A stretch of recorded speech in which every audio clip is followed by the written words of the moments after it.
नमस्कार मित्रों, आप सभी का लॉजिकल सनातन ज्ञान चैनल में ही स्वागत है। इस चैनल में हम लॉजिक के माध्यम से अधिक बात करने का प्रयास करते हैं और भारतीय सनातन संस्कृति इनको विज्ञान के माध्यम से समझाने का प्रयास करते हैं। आज के अंक में हम बात करना चाहते हैं क्योंकि YouTube पर तमाम तरह की साधनाएं, चाहे वो श्री विद्या हो, चाहे बगलामुखी हो, चाहे छिन्नमस्ता की हो, चाहे धूमावती की हो, ये विद्याएं और इनकी आड़ में व्यापार बहुत अधिक बढ़ चुका है। ये विद्याएं जो मैंने नाम लिए, श्री विद्या के अतिरिक्त धूमावती, छिन्नमस्ता या बगलामुखी, ये सब माँ काली के भयानक यानी विध्वंस रूप की, तमोगुण की शक्तियों के रूप हैं। और यदि इनको बिना जानकारी के मात्र YouTube देखकर करने का प्रयास किया जाए तो ये नुकसानदेह साबित हो सकती है, क्योंकि ये सब ऊर्जा है। इसी प्रकार YouTube पर और भी तमाम साधनाएं दी हुई, जैसे चक्र साधनाएं, जो हमारे शरीर में 9 चक्र हैं, जिनमें 7 चक्र प्रमुख हैं और 6 चक्र और प्रमुख हैं। उन पर मैं वर्णन करना नहीं चाहूँगा, क्योंकि वो आप गूगल गुरु की शरण में जाइए और देखिए, बहुत विस्तार से दिया हुआ है। उन सब के बीज मंत्र क्या है, बीज का मंत्र क्या है, पंखुड़ी का मंत्र क्या है, क्या आकार, सब दिया हुआ है, उसमें नहीं जाऊंगा मैं। उन पर उन चक्रों के मंत्र देकर उनको जागृत करने का उपाय बताया गया है, और वो उपाय कारगर होता है क्योंकि ये ऊर्जा है। और जैसा मैंने बताया कि संस्कृत के जो मंत्र हैं, संस्कृत भाषा का ही जन्म हमारे शरीर से हुआ है। हमारे शरीर के चक्रों पर जो अनाहत ध्वनियाँ थी, अनाहत मतलब बिना मारे जो ध्वनियाँ उत्पन्न होती थी, उन ध्वनियों को हमारे ऋषियों ने एक वर्ण का आकार दिया, तो हमारी देवनागरी लिपि का निर्माण हुआ, यानी संस्कृत का निर्माण हुआ, देव भाषा का। इसीलिए इसको देव भाषा कहते हैं। तो जब उन्हीं शब्दों का, उन्हीं ध्वनि का, उन्हीं कंपन का हम उच्चारण करते हैं तो हमारे शरीर के चक्र उद्दोलित होते हैं, और वहाँ पर जो कुछ भी होता है उसको वो धीरे धीरे प्रकट करते हैं ऊर्जा के रूप में। ये सब ऊर्जा का खेल है। होता क्या है, जब हमारी मूलाधार से कुंडली शक्ति जागृत होती है और गुरु कृपा से जागृत होती है, या सगुण उपासक बीज मंत्र से चालू उठती है,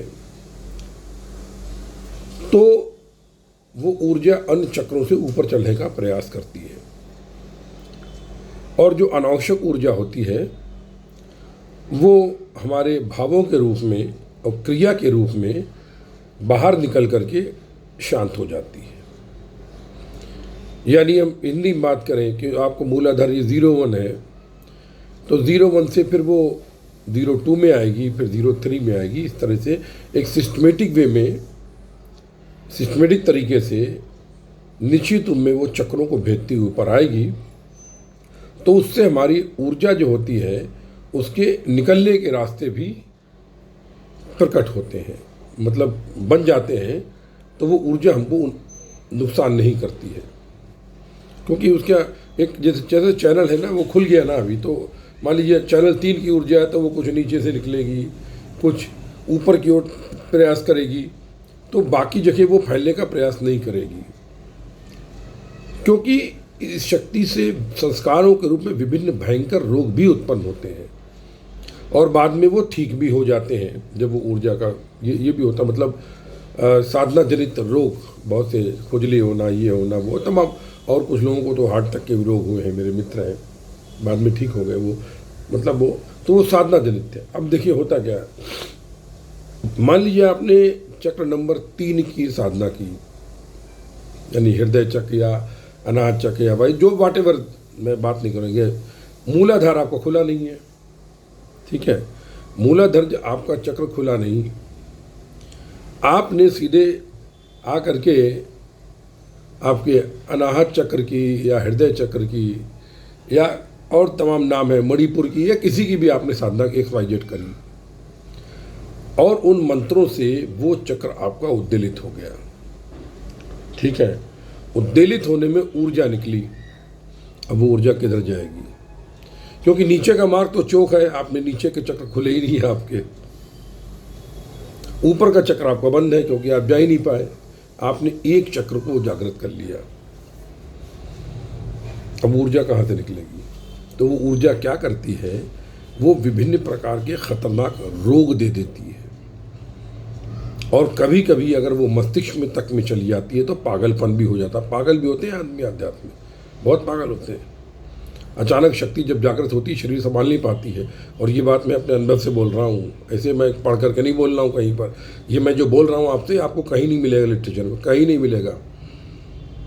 ये खोज है ये, क्योंकि ये लॉजिकल सनातन चैनल है, या लॉजिक से बात होती है। वही मैं बताता हूँ कि ऊर्जा किधर जाएगी। इसलिए मित्रों, ये साधना ना करें,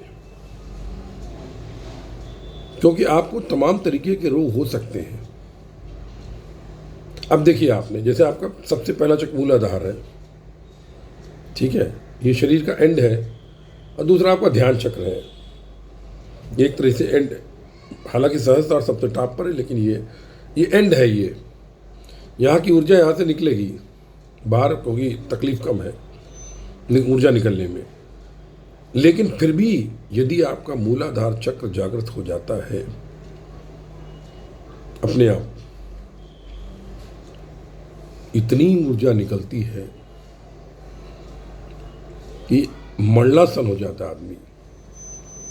93 में जब मैं अचानक, मुझे देव दर्शन के बाद एक तरह से माँ काली की शक्तिपात दीक्षा टाइप हुई और मुझे क्रिया आरंभ हुई। भाई साहब, मैं एनर्जी संभाल नहीं पाता था। ऊर्जा सिद्धि विद्धि तो हाथ बहुत लगी थी, लेकिन ऊर्जा नहीं संभलती थी।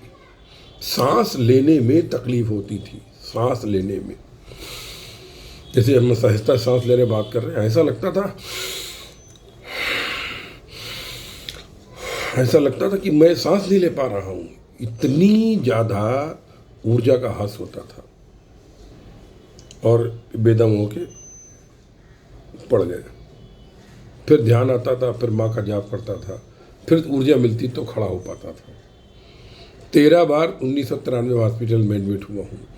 डॉक्टर लोगों ने क्लोरोक्विन की गोलियां दे के मलेरिया है, मेरे कान खराब कर दिए, क्योंकि नशे हो गई क्लोरोक्विन से। अत्यधिक क्लोरोक्विन नुकसान होती है। ये हुआ।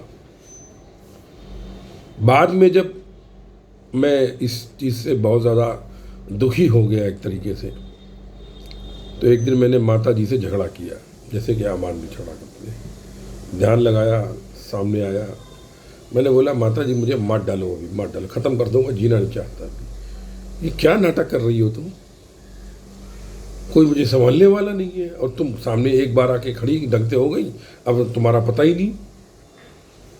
तब उन्होंने मुझे महापुरुष के दर्शन कराए, जो हमारी 6 पीढ़ी पहले के गुरु थे। मैंने कहा, इनके पास मैं कैसे जाऊंगा, हिमालय के योगी है ये। तब उन्होंने मुझे स्वप्न दिखाए, कई ध्यान के माध्यम से मुझे सीरियल क्रम मिलता गया, और मैं एक से जुड़ता अपने गुरु महाराज के पास पहुंचा, उस परंपरा में गया। लेकिन तुम उस परंपरा में जो गुरु महाराज थे, उन्होंने दीक्षा दी, लेकिन फिर भी क्रियाएं उग्र होती थी, बहुत ज़्यादा कंट्रोल नहीं होती थी। तो फिर जब वर्ष फरवरी 1994 में शिवम तीर्थ जी महाराज आए, हमारे गुरु महाराज के संन्यास गुरु, तो उन्होंने तालू पर यहाँ पर पूरा रूम खाली कर दिया। सब अपने सन्यासी, सब लोग बाहर जाओ, बिल्कुल दूर चले जाओ, और मुझे अकेले बैठाल कर मेरी सर पर 3 बार चट चट चट इसे जोर से हाथ मारा कि मैं उसके बाद अचेत हो गया।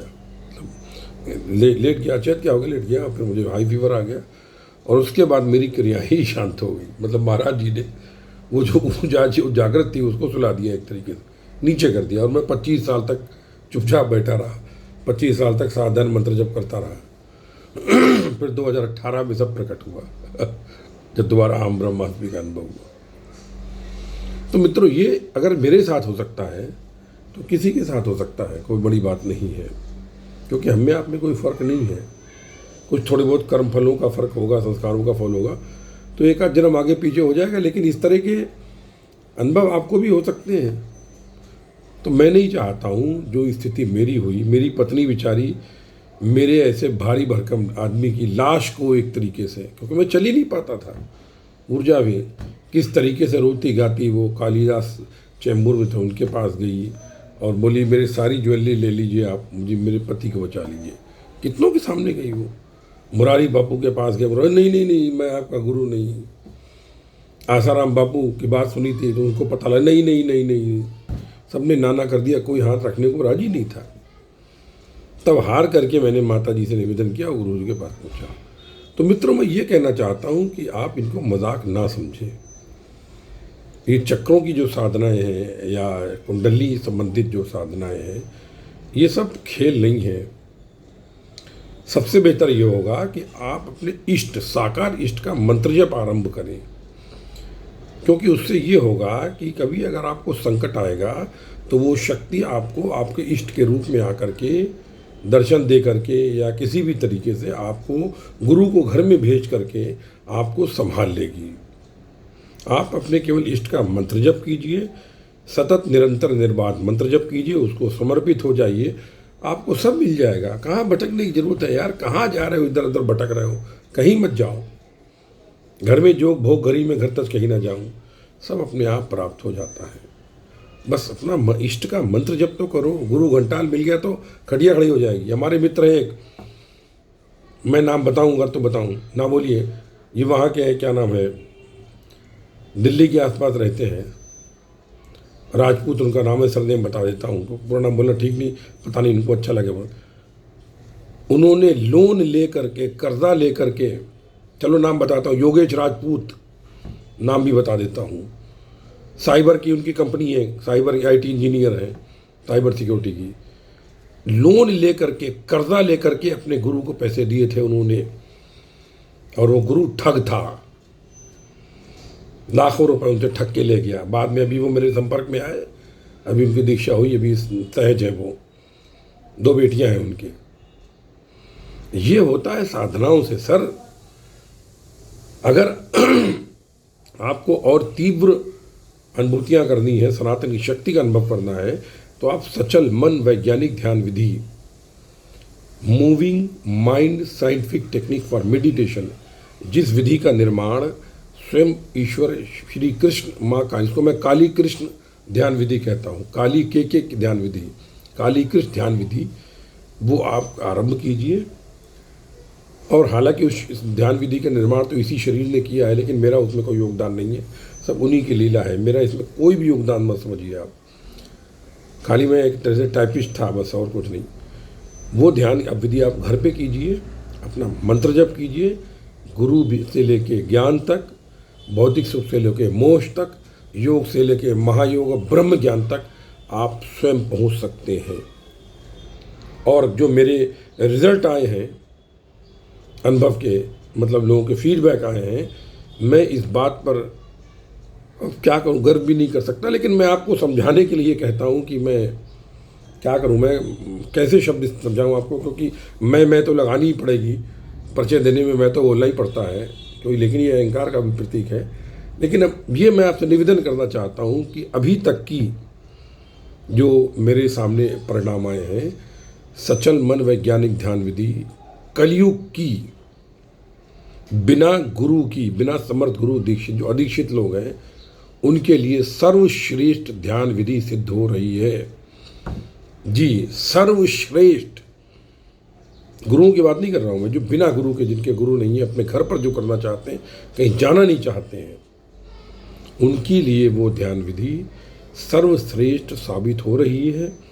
आश्चर्यजनक रूप से नास्तिक भी आस्तिक बन जाते हैं, क्योंकि जब उनको सनातन की शक्ति का अनुभव हो रहा है तो वो निश्चित रूप से एक तरह से ईश्वर को मानने को बाध्य हो जाते हैं, क्योंकि उनको मालूम पड़ जाता है हमारा बाप कौन है। इसलिए मैं निवेदन करना चाहता हूँ नास्तिकों को चुनौती के साथ कि यदि तुम सनातन की शक्ति का अनुभव करना चाहते हो, यूट्यूब की साधना मत करो, अपने घर पर अपने इष्ट का मंत्र जप सचल मन वैज्ञानिक ध्यान विधि के साथ करो, जो कि मेरे ब्लॉग पर दिया हुआ है। मेरा ब्लॉग freedhyan.blogspot.com freedhyan.blogspot.com उस पर दिया हुआ है सचल मन वैज्ञानिक ध्यान विधि। मेरे पास भयंकर रिजल्ट के हैं। आप चाहें तो मैं आपके क्षेत्र के किसी व्यक्ति का रेफरेंस नंबर भी आपको दे सकता हूँ। उसमें ना आपको दक्षिणा देनी है, ना कहीं जाना है, कुछ नहीं करना है। उसको आप अपने घर पर करें। ये श्री कृष्ण की लीलाधारी की लीला, उसकी नाटकबाजी बुद्धि से परे है। वो कब किसके साथ कौन सा नाटक कर दे, कौन सा खेल खिला दे, कौन सी लीला कर दे, ये हम कभी नहीं बता सकते। संकुचित बुद्धि से उसके विषय में हम कुछ नहीं जान सकते।